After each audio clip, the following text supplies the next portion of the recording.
Mukhang ang Denver Nuggets lang pala mga boss ang magpapabalik dito nga sa prime Russell Westbrook. Grabe si Brody mga boss dito nga sa kanyang past few games dito para sa Denver Nuggets. Unti-unting tumitibay mga boss lalong lalo ng kanyang koneksyon dito nga para kay The Joker, Nikola Jokic. Kaya naman mga boss, etong si Russell Westbrook ay may sinabi din patungkol nga dito sa relationship niya dito kay Nikola Jokic. Ano nga ba mga boss na nangyari sa game na to? Tara't pag-usapan natin yan.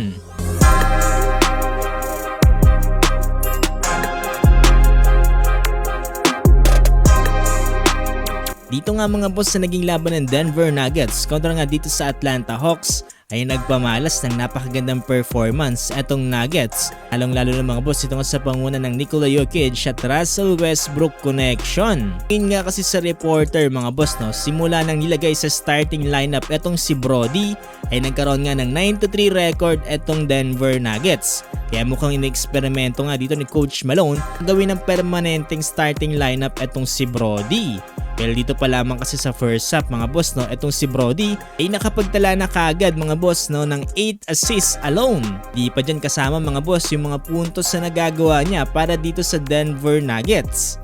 Dito nga sa third quarter mga boss, eto nasilay na naman natin dito ang koneksyon ni The Joker, Nikola Jokic at Brody Russell Westbrook. Tignan nyo naman mga boss, ganda ng pagkakapasa ni Jokic dito kay Brody para sa napakagandang layup. Maya-maya lamang mga boss, eto bumawi naman itong si Russell Westbrook Brody. Dito naman para kay The Joker, Nikola Jokic, ganda ng pagkakapasa sa ilalim para sa 200 slam dito para kay Joker. Eto pa mga boss, tignan nyo naman itong play na to ng dalawang players na to. Ganda ng pagkaka-screen mga boss dito ni Joker para dito kay Brody sa isang napakagandang finish at may kasama pang foul yan. Pag pinapanood yan mga boss parang bumabalik sa pagkaka-prime Russell Westbrook itong si Brody. Kaya naman napapaisip ako na ang Denver Nuggets lang pala ang magpapabalik sa ganyang laro ni Brody.